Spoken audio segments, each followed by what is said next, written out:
वाणी विविध विधि वर्णत विश्व प्रमाण स्यात् पद मुद्रित हित हर करहूँ सकल कल्याण। मैं नमो नगन जैन जन ज्ञान ध्यान धन लीन मैंने मान बिन दान धन ऐन हीन तनशीन। एह विधि मंगल करनत सब विधि मंगल होते उदंगल दूर सब तम जो भानु दो।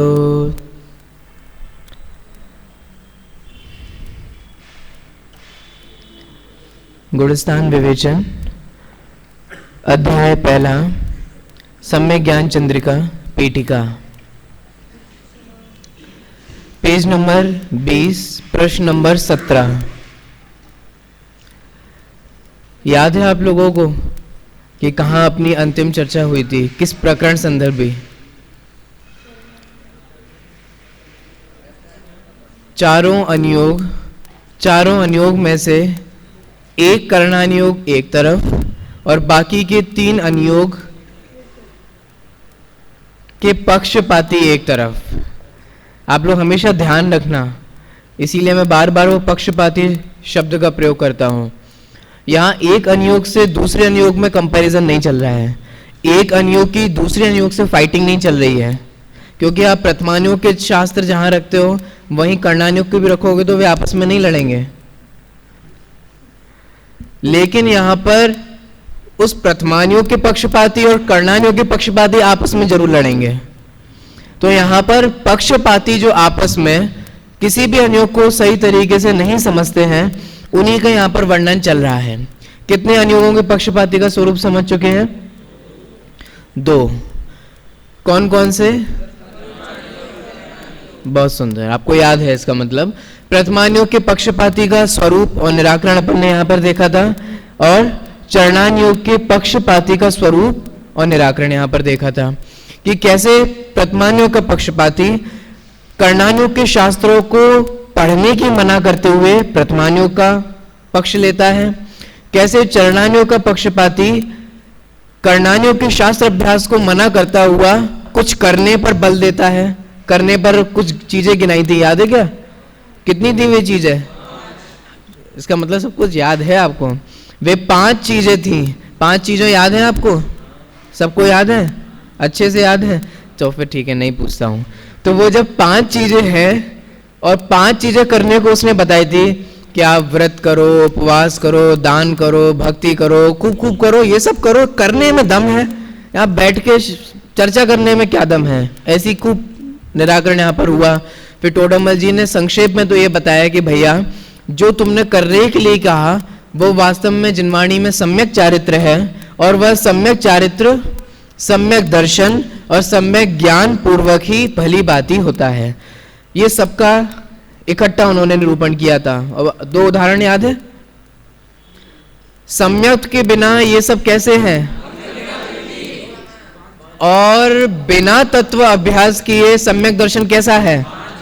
बांझ का पुत्र है। ये उदाहरण आप कौन सा उदाहरण किसके संदर्भ में दिया है, ये आप भली बात याद रखना। फिर एक एक का भी उन्होंने निराकरण किया था। मैं एक एक का निराकरण तो नहीं बताऊंगा, सिर्फ हिंट कर दूंगा। टोडरमल जी ने कंक्लूजन क्या दिया था कि व्रतों में भी शास्त्र अभ्यास मुख्य है, दान में भी ज्ञान दान मुख्य है, भक्ति में भी शास्त्र अभ्यास मुख्य है। ऐसा सब कुछ, ये कंक्लूजन बता रहा हूं मैं सभी का। तो ऐसा सभी का उन्होंने कंक्लूजन यहां पर हमें दिया था। फिर इसके बाद चर्चा यहीं पर खत्म नहीं हो गई थी, याद है? इसके बाद भी कुछ चर्चा हुई थी। वो 2-3 प्रश्न और थे। किसके संदर्भ में थे वे प्रश्न? कि साहब हमने तो बहुत सारे लोगों को देखा है, पढ़ते तो बहुत हैं, छोड़ते बोड़ते कुछ है नहीं ना, कुछ छोड़े तो दम भी है, ऐसे पढ़ने में क्या रखा है? तो फिर टोडरमल जी ने 2 तरीके के पंडित बताए थे। कौन कौन से? लोभार्थी और धर्मार्थी। वो पूरा विषय आपको याद होगा, कैसे लोभार्थी कहते हैं, कैसे धर्मार्थी कहते हैं। इसके बाद फिर एक और प्रश्न उपस्थित किया था टोडामल जी ने बताया भी था कि कदाचित कोई धर्मार्थी जीव भी ऐसा हो सकता है जो पूर्व कर्मोदय के वजह से, पूर्व कर्मोदय की बलवत्ता की वजह से, या अपन ये कहें उसकी चारित्र संबंधी कमजोरी की वजह से उसे विषय आदि का त्याग नहीं हो पा रहा हो। तो उसको ऐसा लगा कि साहब ऐसे कैसे हो सकता है, कोई धर्मार्थी भी हो, धर्मार्थी होकर शास्त्र का अभ्यास भी करे और विषय आदि का त्याग नहीं करे। विषय आदि का त्याग करना तो अपने परिणाम के अधीन है ना, कि मैंने छोड़ दिया, और आप कह रहे हो कि उसमें कर्मोदय का निमित्त बनता है। तो टोडामल जी ने कहा भैया परिणाम दो प्रकार के होते हैं, एक बुद्धिपूर्वक और एक अबुद्धिपूर्वक। बुद्धिपूर्वक और अबुद्धिपूर्वक को थोड़ा और समझ लीजिए। बाद में मेरे से नयन ने प्रश्न भी किया था और अन्ना जी ने मेरे को एक बात के लिए कहा भी था आप सभी से कहने के लिए। एक बात ध्यान रखिए, यहाँ बुद्धिपूर्वक और जो अबुद्धिपूर्वक शब्द का अर्थ किया है, इसका कई तरीके से अर्थ हो सकता है। मतलब श्रद्धा की अपेक्षा से बुद्धिपूर्वक अबुद्धिपूर्वक क्या होता है, चारित्र की अपेक्षा से बुद्धिपूर्वक और अबुद्धिपूर्वक क्या होता है, इतनी बड़ी डिटेल में मैं अभी यहाँ नहीं जाऊंगा। आप में से अगर किसी को सुनना हो वो चर्चा तो अकेले में भी मिल लेंगे, तो अपन चर्चा कर लेंगे। अभी क्लास में इतनी लंबी चर्चा तो मैं नहीं करूंगा, लेकिन इतना समझिए, जो अपनी समझ बूझ से हो, सोच विचार के हो, प्लान पूर्वक हो, वो कहलाता है बुद्धिपूर्वक। जिसमें अपना हस्तक्षेप ना हो, अपनी समझ काम ना करे, अपनी बुद्धि काम ना करे, वह कहलाता है अबुद्धिपूर्वक। जब अपन ने लास्ट टाइम चक्रवर्ती आदि के वर्णन के बारे में ये देखा था, तो नयन ने बाद में मेरे से प्रश्न भी किया था कि साहब क्या चक्रवर्ती, नयन याद है तुम्हें, 2 बार तो नाम आ गया, याद है चर्चा, हाँ, कि साहब चक्रवर्ती शादी क्या बिना सोचे समझे कर लेते हैं। देखो, इसीलिए हमारे लिए समझना जरूरी हो जाता है कि बुद्धिपूर्वक श्रद्धा की अपेक्षा से अलग है और चारित्र की अपेक्षा से अलग है।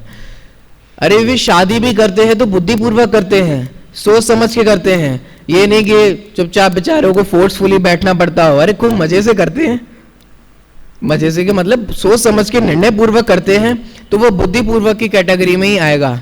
ऐसा नहीं है कि उनको जबरदस्ती या अनजाने में कुछ ऐसा हो जाता हो।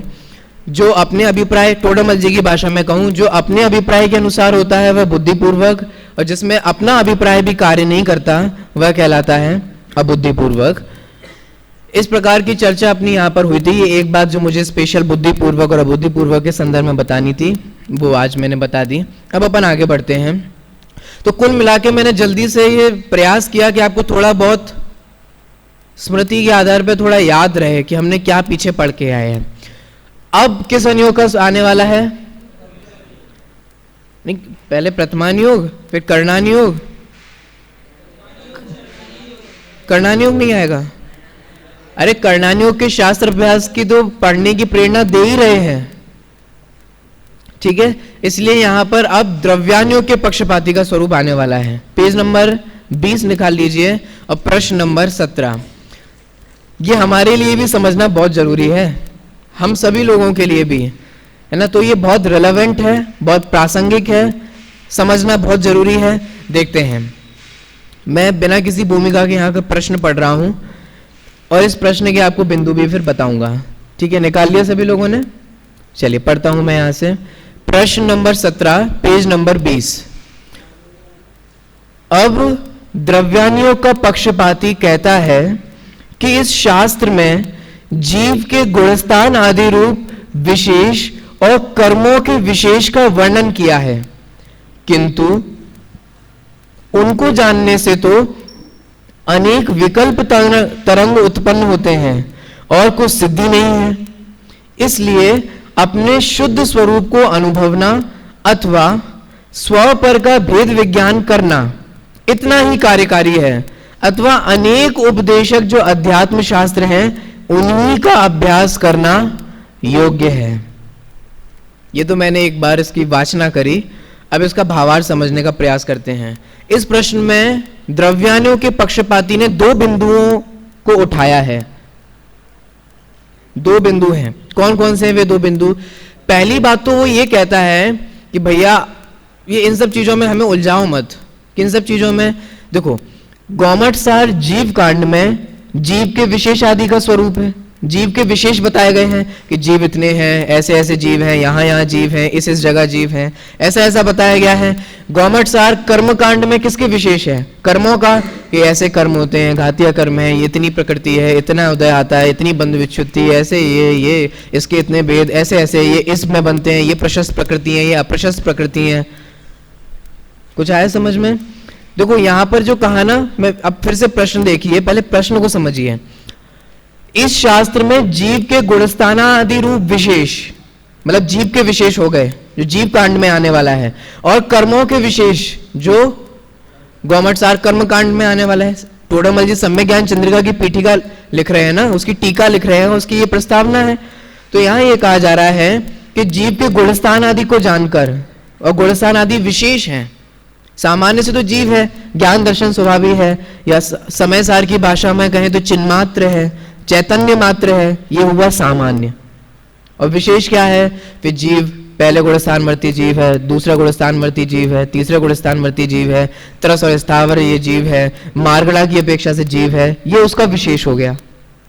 ऐसे ही कर्म पौद्गल है, ये समय सार की भाषा है, ये सामान्य कथन है कि कर्म तो पौद्गलिक है, लेकिन विशेष कथन क्या है कि जब कारमाण वर्गणाएं कर्म रूप परिणमित होती हैं तो प्रकृति बंद होता है, प्रदेश बंद होता है, स्थिति बंद होता है, फिर उनमें संक्रमण होता है, फिर ये होता है, फिर ऐसा कर्म बनता है, इसकी इतनी प्रकृतियां हैं, ये विशेष हो गया। तो समझ में आ रहा है क्या कह रहा हूं मैं? कुल मिला के यहां ये कहा जा रहा है कि भाई साहब इतना बताओ, ये सब जान के हमारा क्या भला हो जाएगा? इसके इतने विशेष हैं, इसके इतने भेद हैं, उसके उतने भेद हैं, इसके इतने भेद हैं। इन विकल्पों को हमें ज्यादा नहीं करना है, इन विकल्पों में मत उलझाओ हमें अधिक, हमें तो आराम से निर्विकल्प होना है। तो कुछ सुनने में कुछ गलत नहीं लग रहा होगा आप लोगों को, किसमें क्या गलत बात है? बात तो एकदम सही है कि हमें विकल्पों का त्याग करना है और निर्विकल्प अनुभूति की प्राप्ति करना है।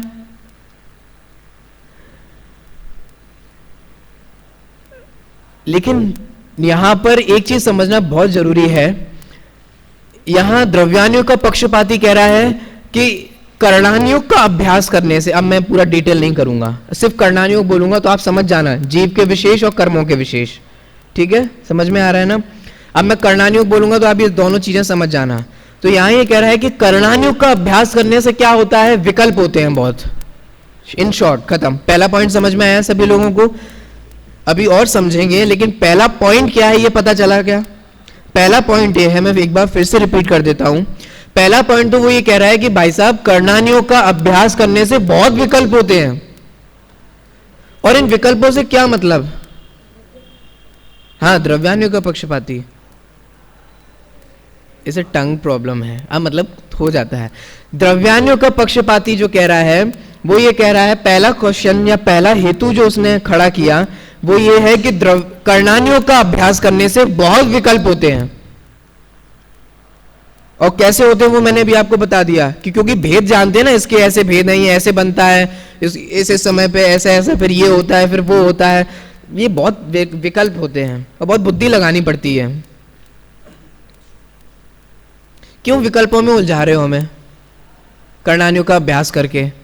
सामान्य से बताओ ना कि जीव जुदा है, पुद्गल जुदा है, कर्म जुदा है, प्राणों से भिन्न है, शरीर से भिन्न है, 10 प्राणों से भेद है। वहां तो आप प्राणों को गिनाओगे कि प्राण ऐसे हैं, इतने इंद्रिय के इतने प्राण हैं, इतने इंद्रिय के ये प्राण हैं। इन विकल्पों में क्यों उलझाते हो? पहला पॉइंट ये है, पहला बिंदु जो द्रव्यानुयोग की पक्षपाती ने खड़ा किया।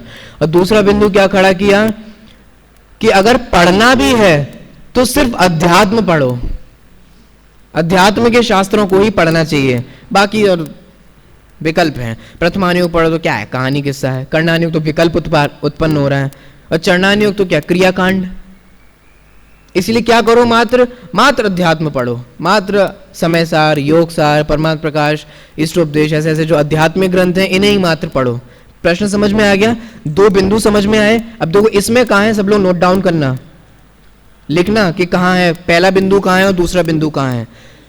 देखो पहला बिंदु, इस शास्त्र में जीव के गुणस्थानादि रूप विशेष और कर्मों के विशेष का वर्णन किया है, किंतु उनको जानने से तो अनेक विकल्प तरंग उत्पन्न होते हैं और कुछ सिद्धि नहीं होती। इसलिए अपने शुद्ध स्वरूप को अनुभवना अथवा स्व पर का भेद विज्ञान करना इतना ही कार्यकारी है। यह है पहला बिंदु, इतना बड़ा कार्यकारी है तक जहां लिखा है ना, यह है पहला बिंदु जो उसने खड़ा किया। दूसरा बिंदु क्या है?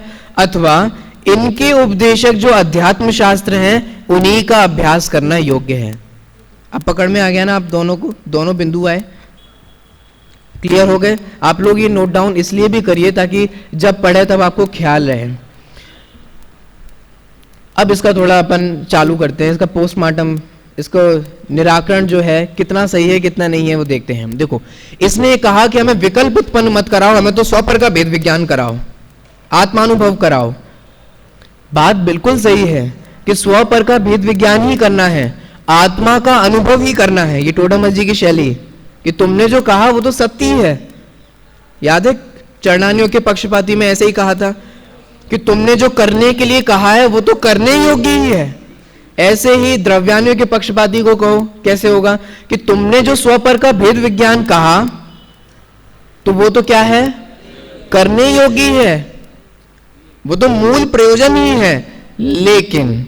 लेकिन क्या तुम्हें स्वपर का भेद विज्ञान 24 घंटे होता है? आई रिपीट, तुमने कहा कि कर्णानियों का अभ्यास करने से विकल्प तरंग उत्पन्न होती हैं, ठीक है, विकल्प तरंग उत्पन्न होती है, आई एग्री, और ये सही बात है, कोई झूठ नहीं बोल रहा। लेकिन क्या तुम 24 घंटे निर्विकल्प आत्मा की अनुभूति में रहते हो? कोई बिंदु, पॉइंट समझ में आ रहा है, तर्क समझ में आ रहा है ना?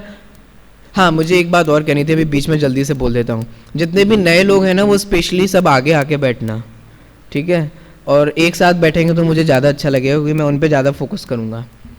वापस आ जाइए, मैं क्या कह रहा था? मैं तो ये कह रहा था कि तुमने जो कहा, टोडामल जी जो कह रहे हैं कि तुमने जो कहा कि कर्णानियों का अभ्यास करने से विकल्प होता है, ये बात बिल्कुल सही है कि विकल्प के ही उत्पादक है।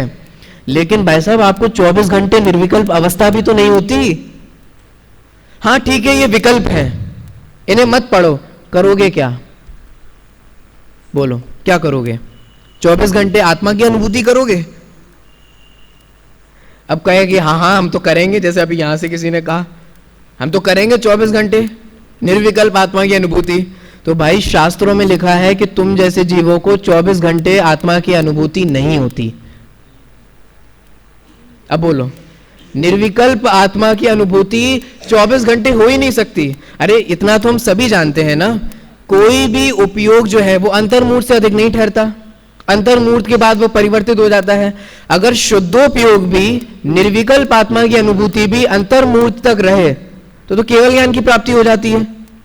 फिर तो रही है अनंत अनंत काल, फिर तो कोई दिक्कत ही नहीं है। कुछ समझ में आ रहा है? अगर अंतर्मूर्त भी उस निर्विकल्प आत्मा की अनुभूति होती है तो केवल ज्ञान हो जाता है। 24 घंटे की तो जरूरत ही नहीं है, 24 आवर्स नहीं चाहिए, सिर्फ अंतर्मूर्त चाहिए और उससे केवल ज्ञान हो जाता है। और शास्त्रों में तो ये लिखा है कि निचली अवस्था वालों को, अब वापस आ जाइए कि तुम किस गुणस्थान में अपने आप को मानते हो। द्रव्यानियों के पक्षपाती से अगर कहें, देखो वास्तव में अगर वो पक्षपाती है तो पहले ही गुणस्थान होगा, ये तो समझ लो, क्योंकि समझ नहीं है ना, शास्त्रों की समझ नहीं है, क्योंकि वो सभी शास्त्रों में से एक वीतरागता नहीं निकाल रहा है, चाहे वो प्रथमानियों का पक्षपाती हो, चरणानियों का पक्षपाती हो, द्रव्यानियों का पक्षपाती हो, अथवा कर्णानियों का पक्षपाती ही क्यों ना हो। अगर किसी का भी पक्ष है तो इसका मतलब उसने शास्त्रों को नहीं समझा, जिनवाणी को नहीं समझा, और बिना समझे सम्यक दर्शन का कोई ठिकाना नहीं है। पहले समझना पड़ेगा, पहले जानेगा तभी निर्णय होगा।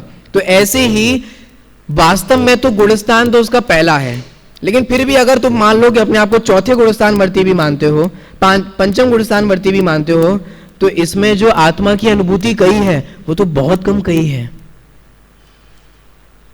अरे मुनिराजों को भी हर अंतर्मूर्त में गुणस्थान अभी ये 6वें 7वें तो पढ़ ही लिया ना, थोड़ा बहुत तो रस चख ही लिया ना। मुनिराज को भी वो गुणस्थान परिवर्तन होता है, 7वें से 6वें में आते हैं, 6वें से फिर 7वें में जाते हैं। तो मुनिराज को भी वो 24 घंटे निर्विकल्प आत्मा की अनुभूति नहीं होती। क्या तुम मुनिराज से भी बड़े हो गए हो? तुम्हारी अवस्था, क्या तुम्हारी इतनी शुद्धि बढ़ गई है, क्या तुम्हारी इतनी उच्च अवस्था हो गई है कि तुम मुनिराज से भी बड़े हो गए हो? जब उन मुनिराज को भी नहीं हो पाती निर्विकल्प आत्मा की अनुभूति 24 घंटे हर समय हर क्षण, तो तुम्हें कैसे हो सकती है? पॉइंट समझ में आ रहा है ना आपको? इसका मतलब ये हुआ कि 24 घंटे तुम निर्विकल्प रह नहीं सकते। ये शास्त्र प्रमाण है, भूमिका प्रमाण है, गुणस्थान प्रमाण है। ये गुणस्थानी तो देखेंगे कि तुम किस गुणस्थान में हो, उस गुणस्थान में कैसी दशा होती है, उस हिसाब से निर्णय हो जाएगा। अगर अब टोडामल जी क्या कहते हैं, अगर तुम 24 घंटे निर्विकल्प आत्मा की अनुभूति करो तो ठीक है, इन विकल्पों में मत उलझो।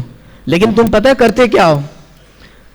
तुम्हें कर्णानियों के शास्त्र का अभ्यास करना विकल्प नजर आता है, लेकिन दुकान खोलना विकल्प नजर नहीं आता। पॉइंट चेंज हो रहा है मेरा, ध्यान देना सभी लोग। तुम्हें शास्त्र का अभ्यास, देखो प्रवचन में जाना अरे विकल्प है, तुम्हें प्रवचन में जाना विकल्प नजर आ रहा है। भोजनालय में जाना, बोलो भोजन करना भी विकल्प नहीं है क्या? भोजनालय में जाना भी विकल्प नहीं है। तुम्हें देव दर्शन करने में विकल्प है, इन विकल्पों में क्यों उलझे? देव दर्शन के विकल्पों में धन्य होगी वो दशा जब ये विकल्प भी ना हो, है ना? देव दर्शन का भी विकल्प ना हो, तो देव दर्शन का तो विकल्प तुम्हें नहीं होता है, और मूवी देखने का विकल्प हो जाता है। अरे किसी एक की तरफ नहीं कह रहे, सभी की बात कर रहे हैं। कुछ समझ रहे हो मैं क्या कह रहा हूं? इसका मतलब ये हुआ कि तुम्हें शास्त्र अभ्यास और कर्णानियों को पढ़ना विकल्प नजर आ रहा है, और अशुभ उपयोग में जाना वो विकल्प नजर नहीं आ रहा। इसका मतलब तुम्हारी अपने आगम में कहे तो तुमने धतूरा खा रखा है। धतूरा समझते हो? अज्ञानी पाप धतूरा ना बोए, एक भजन है ना? धतूरा खाए और धतूरा खा के सब कुछ पागल हो जाता है, और आदमियों सब कुछ को कंचन कंचन कंचन सोना सोना दिखाई देता है ना। पागल एक स्टेट हो जाती है इसमें, जिसमें पागल सा हो जाता है। तो ऐसे ही यहां पर भी क्या कहा जा रहा है कि तुम तो भ्रष्ट हो रहे हो, तुम्हें वो विकल्प नजर आ रहा है। देखो शरीर का पोषण करना ये विकल्प नजर नहीं आता तुम्हें। मैं थोड़ा और मल मल के नहा लूं जिससे और मेरी त्वचा साफ हो जाए, ये विकल्प नजर नहीं आता। मैं थोड़ा और गोरा हो जाऊं, मेरे बाल थोड़े और अच्छे हो जाएं, मेरी बॉडी थोड़ी और बन जाए, मेरी सेहत थोड़ी और अच्छी हो जाए, ये विकल्प नजर नहीं आ रहा है। और तुम्हें देव दर्शन विकल्प नजर आ रहा है। देखो समझना मैं क्या कह रहा हूं। तुम जो बातें कर रहे हो वो बिल्कुल सही है, कर्णानियों का विकल्प है, देव दर्शन का विकल्प है। भाई आत्मा का विकल्प भी विकल्प है, लेकिन कब? जब निर्विकल्प आत्मा की अनुभूति हो तब। कुछ समझ आ रहा है? देखो जब निर्विकल्प आत्मा की अनुभूति होती है उस समय जिस प्रकार अशुभोपयोग, मतलब जिस प्रकार जब निर्विकल्प, समझना आराम से, मैं धीरे धीरे इसीलिए पढ़ा रहा हूं। जब निर्विकल्प आत्मा की अनुभूति होती है ना, तो उस समय जिस प्रकार से शरीर का विकल्प करना भी विकल्प है, ठीक है, देव दर्शन का विकल्प भी विकल्प है, उस समय तो आत्मा का विकल्प भी। जिस प्रकार, अब आगे बढ़िए, जिस प्रकार से शरीर के चिंतन से निर्विकल्प आत्मा की अनुभूति नहीं हो सकती, भगवान के चिंतन से भी निर्विकल्प आत्मा की अनुभूति नहीं हो सकती, उसी प्रकार आत्मा के चिंतन से भी निर्विकल्प आत्मा की अनुभूति नहीं होती। यद्यपि अब सुनना, निर्विकल्प आत्मा अनुभूति होने से पूर्व तो आत्मा संबंधी चिंतन होता है। देखो समझना मैं क्या कहना चाह रहा हूं। आत्मा के विकल्प भी होते हैं, लेकिन उन विकल्पों से निर्विकल्प नहीं होते। चैतन्य जल्दी जल्दी तो नहीं बोल दिया? पकड़ में आ रहा है? समझ पा रहे हो? इसका मतलब ये हुआ कि मात्र शास्त्राभ्यास करना विकल्प नहीं है। तुम्हारी बुद्धि उल्टी क्यों दौड़ रही है? तुम्हें अशुभोपयोग संबंधी विकल्प नजर क्यों नहीं आ रहे हैं? पहला पॉइंट समझ में आ गया ना? टोडामल जी ने जो कहा क्लियर होगा? ये मैंने अभी आपको समझा दिया, क्योंकि इसको अच्छे से पढ़ा, फिर समझा और अभी समझ लिया। अब एक बार फिर से अब अपन उत्तर पढ़ेंगे। देखो टोडामल जी क्या कहते हैं सिर्फ पहले पॉइंट के बारे में। और पहला पॉइंट क्या है? पहला पॉइंट ध्यान रखना सभी लोग, अगर आपको पॉइंट ध्यान नहीं होगा तो उत्तर बिल्कुल समझ में नहीं आएगा। पहला पॉइंट क्या है?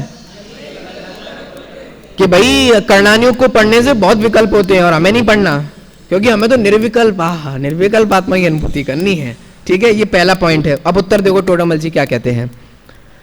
हे सूक्ष्माभास बुद्धि, जैसे अपन कहते हैं राजा की, पुराने जमाने में राजाओं की भक्ति होती है, हे मंडलेश्वर, है ना, या हे चक्रवर्ती, हे ऐसे ऐसे ऐसे। यहाँ पे टोडरमल जी ने क्या संबोधन दिया? हे सूक्ष्माभास बुद्धि। ये सब आपको याद रखना पड़ेगा। अब थोड़ा सा समझो, चरणानियों के पक्षपाती के लिए क्या कहा था? याद है सभी को? स्थूल बुद्धि कहा था। और यहां द्रव्यानियों के पक्षपाती को सूक्ष्माभास बुद्धि। इसका कारण भी मैं आपको बता देता हूं, थोड़ा समझना चाहिए आप लोगों को। देखो, सूक्ष्म क्या होता है और स्थूल क्या होता है, इसको समझो। सूक्ष्म और स्थूल, इसकी जगह जगह पे अलग अलग तरीके से व्याख्याएं की जाती हैं। फॉर एग्जाम्पल, कर्णानियों को सूक्ष्म कहा जाता है और द्रव्यानियों को स्थूल कहा जाता है, एक विवक्षा से। दूसरी विवक्षा से अन्य अनियोगों को स्थूल कहा जाता है और द्रव्यानियों को सूक्ष्म कहा जाता है। ध्यान से सुनना क्या कह रहा हूं मैं। दो विवक्षाएं हैं, या कहें दो अलग अलग कहने का क्राइटेरिया है, पॉइंट ऑफ व्यू है। वो क्या पॉइंट ऑफ व्यू है? एक पॉइंट ऑफ व्यू के हिसाब से तो ऐसा होता है कि जो कर्णानियोग है उसको सूक्ष्म कहा जाता है और द्रव्यानियोग जो है उसको स्थूल कहा जाता है, पहला पॉइंट ऑफ व्यू, ठीक है। दूसरे पॉइंट ऑफ व्यू से द्रव्यानियोग सूक्ष्म कहा जाता है और बाकी के अन्य अनियोग स्थूल कहे जाते हैं। ये तो मैंने आपको बता दिया बात। अब कैसे कहा जाता है वो भी, इसका भी कारण भी समझिए। देखो, पहली विवक्षा टोडरमल जी के हिसाब से जो उन्होंने मोक्ष महाप्रकाशक में लिखी, वो क्या है? जो विषय केवल ज्ञान गम्य होता है वो है सूक्ष्म, और जो विषय हमारी बुद्धि गोचर होता है वह है स्थूल। आई रिपीट, अब मैं एक बार रिपीट कर रहा हूं, फिर आप में से किसी से भी बुलवाऊंगा, ध्यान से सुनना। एक विवक्षा तो क्या है? जो विषय सर्वज्ञ के अनुसार हो, केवल ज्ञान के अनुसार हो, या केवल ज्ञान गम्य हो, उसे क्या कहेंगे? सूक्ष्म। और जो हमारी बुद्धि गोचर भी हो, मति शुद्ध ज्ञान भी से भी जिसका निर्णय हो सके, उसे क्या कहेंगे? स्थूल। फॉर एग्जाम्पल, सुमेरु पर्वत का निर्णय करना है तो किसका सहारा लेना पड़ता है? केवल ज्ञान का सहारा, क्योंकि सुमेरु पर्वत की जो सिद्धि है वो किसके आधार से है? केवल ज्ञान के आधार से है। कर्मादिक की भी जो सिद्धि है, मोटा मोटा उनका फल तो अपन देखते हैं, लेकिन ये वर्गणाओं, स्पर्धक, वर्ग, अविभागी प्रतिच्छेद, इन सब की सिद्धि किससे है? किसका सहारा लेना पड़ता है? केवल ज्ञान का सहारा लेना पड़ता है। तो इन सब की चीजों के सिद्धि के लिए, निर्णय के लिए हमें किसका सहारा लेना पड़ता है? केवल ज्ञान का। इसीलिए कर्णानियोग को सूक्ष्म कहा गया है। लेकिन मैं आत्मा हूं, इसका निर्णय हम अपने ज्ञान में कर सकते हैं। हम मति शुद्ध ज्ञान में इस आत्मा, इसका निर्णय कर सकते हैं। इसीलिए द्रव्यानियोग को क्या कहा गया? स्थूल। इस अपेक्षा से, ये अपेक्षा समझ में आई? कोई बताएगा आप में से? अगर आप में से कोई किसी ने सही से बता दिया तो मैं समझ जाऊंगा कि आपको समझ में आ गई, क्योंकि मेरे को जल्दी से ये जानना है कि आई कि नहीं आई। कितने लोग बता सकते हैं कि यहाँ सूक्ष्म स्थूल क्या है? बहुत अच्छे। किससे पूछूं? हाँ, आप बताओ। हाँ, बराबर, बिल्कुल ठीक। हाँ, बराबर, स्थूल है। और कर्णानियोग जो है वो, तो हमें केवल ज्ञान के अनुसार, चलिए इसका मतलब समझ में आ गया। हाँ, एक दृष्टि तो ये हुई है, और दूसरी दृष्टि जो है वो क्या है? देखो, ये जो मैंने अभी आपको पहली दृष्टि बताई ना, यहां पर इसका प्रयोग नहीं है, क्योंकि यहां पे द्रव्यानियोग को क्या कहा गया है? द्रव्यानियोग सूक्ष्म है और द्रव्यानियोग के आभासी को सूक्ष्म आभासी। तो वो द्रव्यानियोग सूक्ष्म आभासी नहीं है, ये मत समझना कि द्रव्यानियोग को पढ़ लेंगे तो सूक्ष्म आभासी हो जाएंगे, भैया दूर ही रहो। एक गलत निर्णय नहीं करना। तो देखो, अब इस यहां किस अपेक्षा से द्रव्यानियोग को सूक्ष्म कहा? क्योंकि अभी पहले वाली अपेक्षा से तो उसको स्थूल कहा था, क्योंकि उसका निर्णय हम कर सकते हैं। अब इसको यहां द्रव्यानियोग को कहा गया है सूक्ष्म और अन्य अन्यों को कदाचित कहा है स्थूल। कैसे? इसका देखो, सुमेरु पर्वत, मैं वापस सुमेरु पर्वत पे आता हूं। सुमेरु पर्वत 1,00,000 योजन प्रमाण है। इसमें आपको अपनी क्या बुद्धि लगानी है बताओ? जिनवाड़ी में लिखा है और आपको वैसे ही मान लेना है। करेक्ट, खत्म। कुछ समझ में आया मैं क्या कह रहा? सुमेरु पर्वत बनना ये थोड़ा ना हम फीता नाप के हम तोलेंगे और देखेंगे कितना है, क्या है, कितना सोना है, कितना अंडरग्राउंड में है, कितना कैसा है, जो भी हम वर्णन सुनते हैं, इसका निर्णय तो हम इतना ही करते हैं ना कि देखो सुमेरु पर्वत 1,00,000 योजन प्रमाण है, जिनवाणी में लिखा है, और इसमें हमें क्या मतलब कुछ भी मीन मेक निकालने की तो बात ही नहीं है अगर आपको सर्वज्ञ पे श्रद्धा है, और ना नापने तोलने की बात है क्योंकि वो आप कर नहीं सकते, तो जस्ट एक्सेप्ट ही तो करना है उसको सिंपली, और तो कुछ नहीं करना ना। लेकिन मैं आत्मा हूं, इसको एज इट इज एक्सेप्ट नहीं करना है। आपने अगर अभी दादा की प्रवचन ध्यान से सुने हो तो दादा ने बीच की प्रवचनों में ये बताया था कि परीक्षा किसकी करनी है, उन आलू के जीवों की नहीं करनी है। कितने हैं हम तो गिनेंगे, हम तो देखेंगे, पता लगाएंगे, निर्णय करेंगे, चर्चा करेंगे, इसकी आपको कुछ नहीं करनी है। आलू में जीव है आप बस एक्सेप्ट करना है, खत्म, इसमें बुद्धि क्या लगाना। लेकिन मैं जीव हूं, मैं आत्मा हूं, ये निर्णय करना है, इसमें बुद्धि लगानी है। आश्रव और बंध दुख के कारण है, इसमें बुद्धि लगानी है, और जहां बुद्धि लगती है वहीं सूक्ष्म होना चालू हो जाता है। जैसे अपन लोग, इतना समझिए, इतना तो अपन दुनिया में फेमस है ना कि अपन आत्मा की चर्चा करते हैं। जिसने कभी भी ये नहीं सुनी होती है उसको आके कैसा लगता है, अरे भैया यहाँ तो बहुत सूक्ष्म सूक्ष्म बातें चल रही हैं।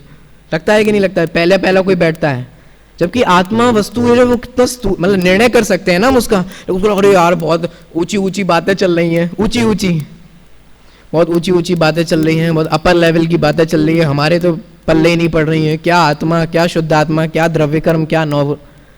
तो उस अपेक्षा से ये सूक्ष्म हो गया। क्लियर हुआ? मेरा पॉइंट समझ में आ गया?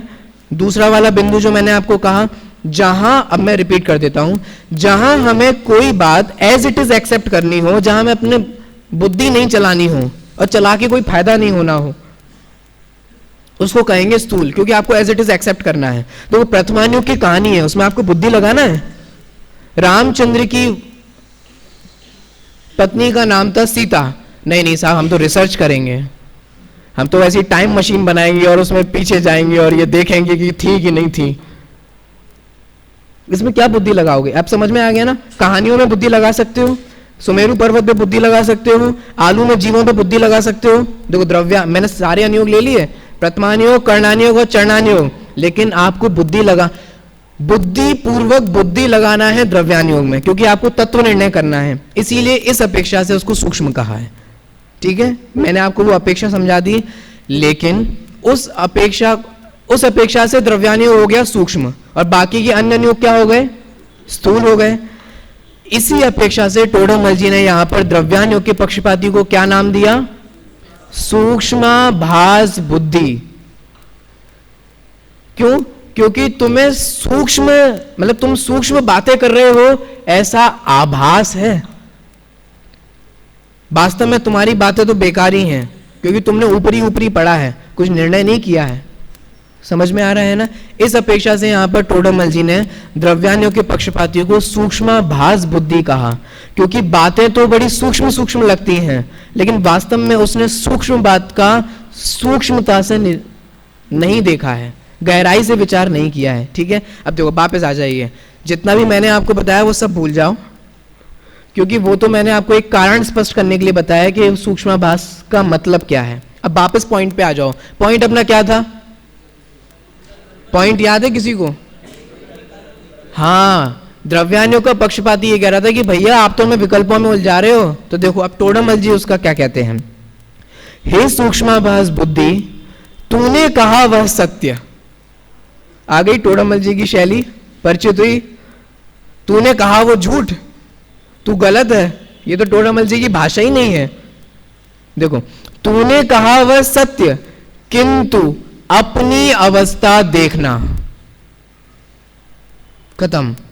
अपनी अवस्था देखना, तो किस अवस्था में बता? निर्णय करते हैं भैया, आ जाओ बैठ जाओ, निर्णय कर लेते हैं। अवस्था मतलब पहला गुणस्थान की अवस्था में हो, दूसरे गुणस्थान की अवस्था में हो, तीसरे में हो, चौथे में हो, पांचवें में हो, छठवें में हो, सातवें में हो, आओ निर्णय कर लो।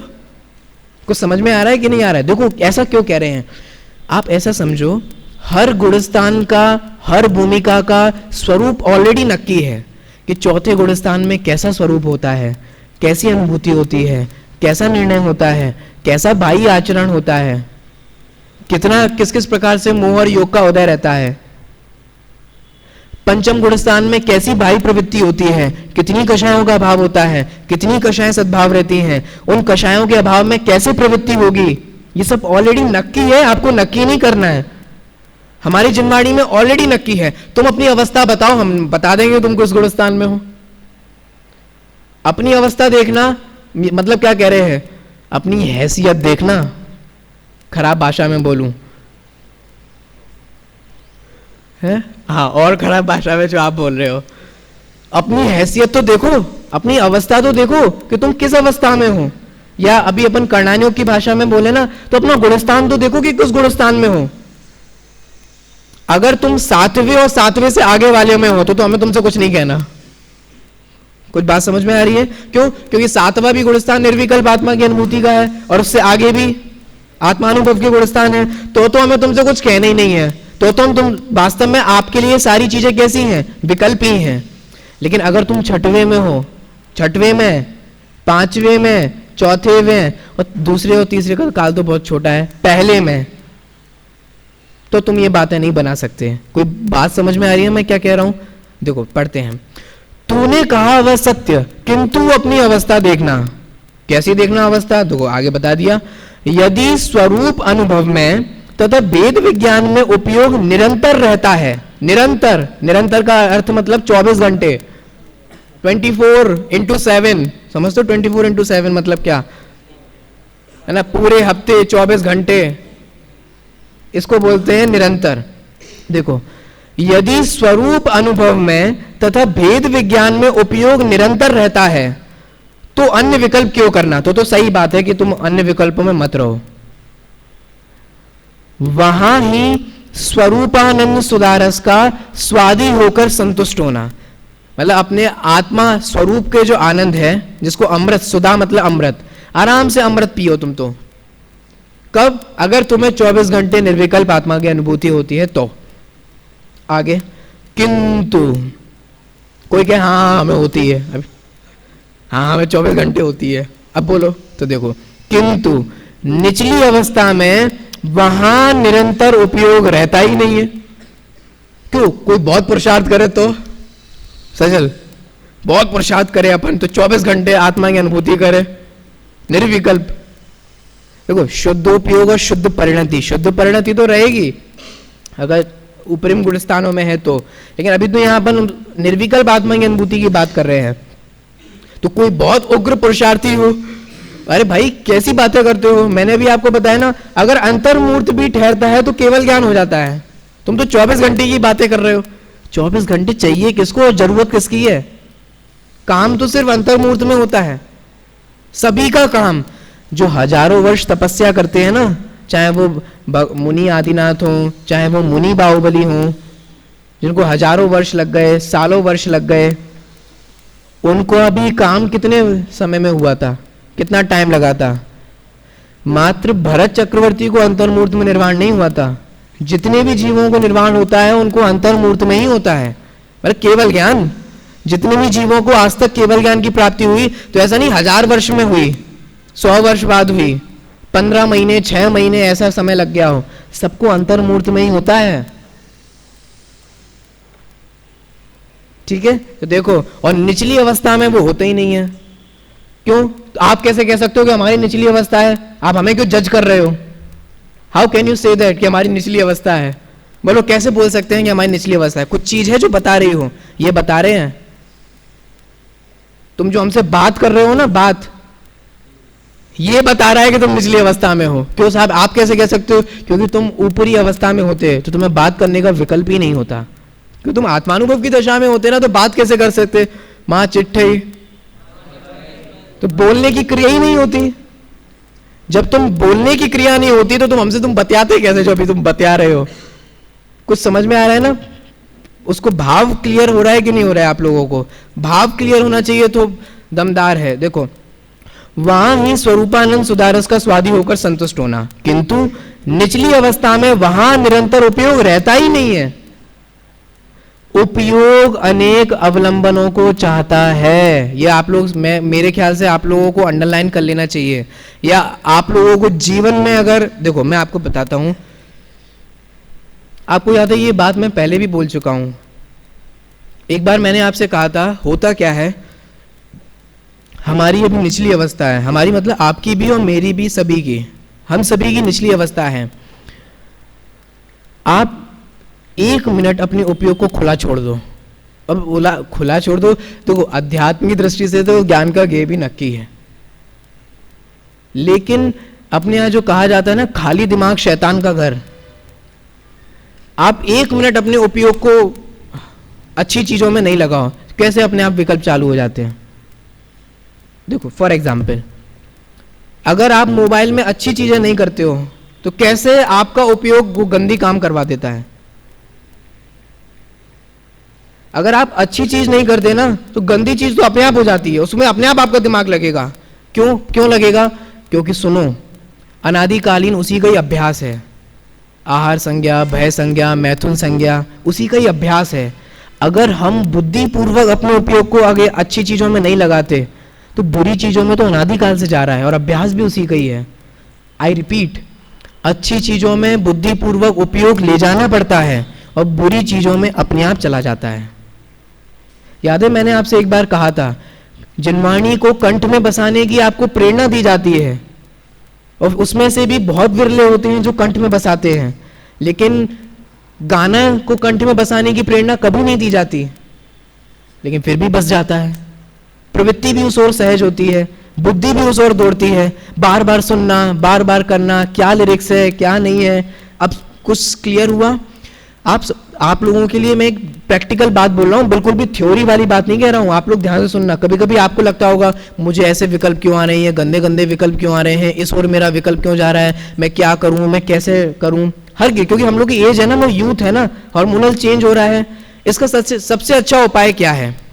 टोडामल जी की भाषा में मैं आपसे कहूँ तो सबसे अच्छा उपाय ये है कि अपनी जो अवस्था है ना, ये सिर्फ अपन को नहीं, सभी ह्यूमंस को। तो साइंस तो बोलेगी कि ये नेचुरल है। अगर आप किसी भी साइंटिस्ट के, डॉक्टर के पास जाओगे ना तो बोलेगा नेचुरल है, इस एज में ऐसे ही होता है। लेकिन जिनवाणी कहती है कि तुम्हें तुम्हारे उपयोग को अवलंबन देना चाहिए। अवलंबन, टोडामल जी, जिनवाणी मतलब टोडामल जी क्या कह रहे हैं, हमारा उपयोग अनेक अवलंबनों को चाहता है। अगर हम अपने उपयोग को कुछ अच्छी चीजें नहीं देंगे तो उपयोग बुरी चीजों में अपने आप चला जाएगा। अब होता क्या है, आप ये चाहते हो कि बुरी चीज में रुक जाए, बुरी चीज में रुक जाए, मेरा मन वहां ना जाए, मुझे ऐसे विचार नहीं आए। ये है गलत प्रोसेस कि मुझे उसके बारे में नहीं सोचूं, इसके बारे में नहीं सोचूं, अरे ये मुझे कैसे भाव आ गया, मैं इतना शास्त्र पढ़ता हूं फिर भी मुझे ऐसे भाव आ जाते हैं। 24 घंटे सुन रहे हैं फिर ऐसे कैसे भाव आ सकते हैं, मैं तो बहुत हीन हूं, मिथ्या दृष्टि हूं, लग रहा अभव्य हूं, मेरा तो कल्याण नहीं। इस डायरेक्शन में देखो, आप उनको रोकना चाहोगे तो यू कांट, आप कुछ नहीं कर सकते। तो साहब हम क्या करें? उसको खींचा तानी क्यों? आप ये सोचोगे मुझे ये नहीं सोचना, मुझे ये नहीं सोचना, तो सबसे ज्यादा आप वही सोचोगे।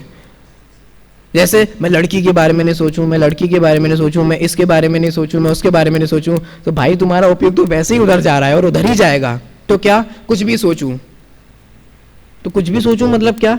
कुछ भी सोचूंगा मतलब उपयोग को रोका राखी ना करके, मतलब हस्तक्षेप ना करते हुए, बुद्धिपूर्वक, जो टोडामल जी की भाषा में मैं बोलूं, बुद्धिपूर्वक अपने उपयोग को अच्छे चीज में लगाना चाहिए। सीधी सी बात खत्म। इतनी सी बात है, क्योंकि टोडामल जी ने कहा है कि निचली अवस्था वालों को उपयोग को अवलंबन चाहिए होता है, और जो अपने उपयोग को अवलंबन नहीं देते वे भ्रष्ट हो जाते हैं। ठीक है, तो देखो टोडामल जी क्या कहते हैं, किंतु निचली अवस्था में वहां निरंतर उपयोग रहता ही नहीं है, उपयोग अनेक अवलंबनों को चाहता है। इस पर मैंने बहुत वजन दे दिया, आगे बढ़ता हूं, आप लोग समझ जाना, मैंने इशारा किया थोड़ा, मैं इसके माध्यम से कैसे हमारा जीवन में भी उपयोग हो सकता है इसलिए मैंने थोड़ा बताया। आगे बढ़ते हैं। अतः जिस काल वहां उपयोग ना लगे, कोई मुझे बताएगा कि वहां कहां? इधर जो टोडामल जी ने कहा, अतः मैं, जिसे आता हो वो हाथ खड़ा करे, इससे समझ में आ जाएगा कि आप टू द पॉइंट चल रहे हो। अतः जिस काल वहां उपयोग ना लगे, वहां मतलब कहां? कौन बताएगा? मतलब बहुत बात समझ पा रहे हो, किससे पूछूं? सजल बताओ।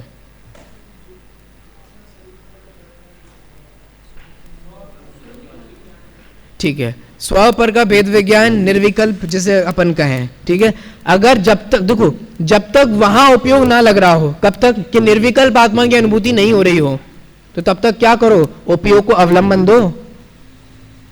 तो क्या दें अवलंबन, अब आपके ऊपर डिसाइड करता है। देखो क्या डिसाइड करता है कि या तो आप अच्छा साहित्य पढ़ो या बुरा साहित्य पढ़ो, या तो आप अच्छा देखो मतलब जिनेंद्र भगवान की प्रतिमा को देखो, या एक्टर एक्ट्रेसेस को देखो।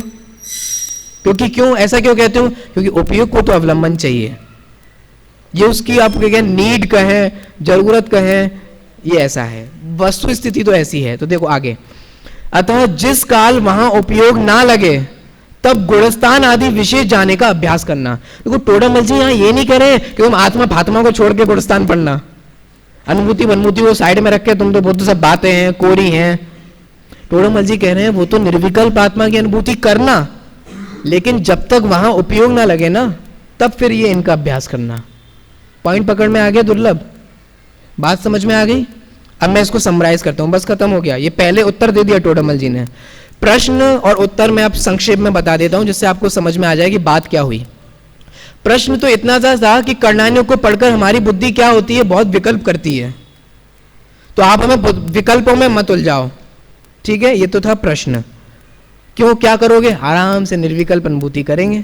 तो टोडामल जी ने कहा देखो भैया, अगर तुम निरंतर निर्विकल्प अनुभूति करो तो हमें कोई दिक्कत नहीं है, best of luck. Best of luck समझ में आ गया ना, बेस्ट विशेष, हैप्पी जर्नी, जो भी बोल रहा सब बोल दो। पर अगर तुम्हें 24 घंटे निर्विकल्प अनुभूति हो रही हो तो मेरी शुभकामनाएं आपके साथ हैं। हम तो और ये भावना पाएंगे कि होए मेरी ऐसी दशा, जैसे तुम्हें 24 घंटे निर्विकल्प अनुभूति हो रही है, लेकिन निचली अवस्थाओं वालों को होती नहीं है। निचली अवस्था समझ में आ गई ना आपको, मैंने क्लियर कर दिया था। तो निचली अवस्थाओं वालों को नहीं होती, क्यों नहीं होती, क्योंकि निचली अवस्था वालों के उपयोग को चाहिए सहारा, अवलंबन। ज्ञान ज्ञेय के आदि नहीं हो गया, ये मत समझना कि ज्ञान को ज्ञेय का अवलंबन चाहिए हो, यहां ये बात नहीं कही जा रही है। उपयोग को चाहिए अवलंबन। अगर हम अपने उपयोग को शास्त्र अभ्यास के सम्मुख नहीं करेंगे तो हमारा उपयोग अपने आप ही फिर कैसे और कमा लूं, कैसे और मिलीनियर बन जाऊं, और गाड़ी आ जाए और ये आ जाए, वो तो उसके पास इतना हो गया, अपन भी कैसे ज्यादा कर लें, ये अपने आप चला जाएगा। क्यों, क्योंकि जैसे सामने से ऑडी जाएगी तो अपने आप उपयोग, तो उपयोग को आप अवलंबन दो। अगर आप उपयोग को अवलंबन नहीं दोगे तो ऐसे ही भ्रष्ट हो जाओगे। कोई सामने से निकल रहा होगा सप्त व्यसनी जीव, हंसते हुए खिलखिलाते हुए, तो आपको लगेगा होए मेरी ऐसी दशा, कि मैं भी कब ऐसा बन जाऊं आराम से। मैं कुछ समझ में आ रहा है क्या, कोई अच्छा से फोन लेके जिस जो भी आपको लगता होगा, अच्छा सा फोन ले रहा है, यहाँ वहाँ घूम रहा है, ऐसी ऐसी बातें कर रहा है, तो आपको भी अपने आप ये कैसे बन गया, ये मैं भी ऐसा बन जाऊं, कैसे कर सकते हैं, इसके पैसे चाहिए, कैसे कमाऊं, नंबर 2 नंबर 1, ये वो, ये धंधा, वो कहाँ, ये लैंग्वेज, वो फिर अपने आप उपयोग उस डायरेक्शन में चला जाता है। इसीलिए टोडामल जी ने कहा भैया देखो, सच्ची स्थिति तो ये है कि हम सभी के उपयोगों को अवलंबन चाहिए। इसीलिए हमारे देखो मुनिराजों के भी उपयोग को अवलंबन चाहिए, इसीलिए वो बुद्धिपूर्वक शास्त्र अभ्यास करते हैं, लिखते हैं, पढ़ाते हैं, पढ़ते हैं, वरना वे भी उपयोग से भ्रष्ट हो सकते हैं अगर वे ये सब कार्य नहीं करें तो। इसीलिए बुद्धिपूर्वक शास्त्र का अभ्यास करना। अब एक प्रश्न और रह गया है, एक बिंदु और रह गया है, उसकी चर्चा अपन कल करेंगे। क्या है वो, कि एक तो आराम से स्वपर भेद विज्ञान करो, और दूसरा हाँ सिर्फ समय सार पढ़ो, ना सिर्फ अध्यात्म शास्त्र पढ़ो और ऐसी ही बातें करो कि जीव जुदा है, पुद्गल जुदा है। इसमें मजा है, ये बढ़िया है क्योंकि प्रयोजन है ना ये। तो देखो अब टोडामल जी क्या कहेंगे क्या नहीं कहेंगे वो तो अपन इसके बारे में यहाँ पे कल पढ़ेंगे। हाँ अब पूछिए प्रश्न, किसको था, निखिल पूछिए। हाँ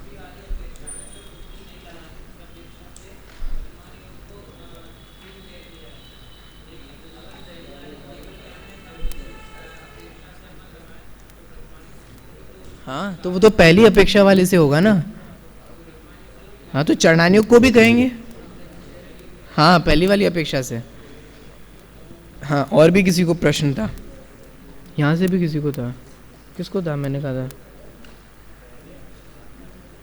भाई पूछो।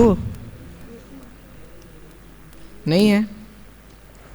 विलय को प्राप्त हो गया। हाँ, कुछ है क्या? आपको रोल नंबर याद है सभी लोगों को? चलिए, नाम से बोल देता हूँ, नाम लिख देना।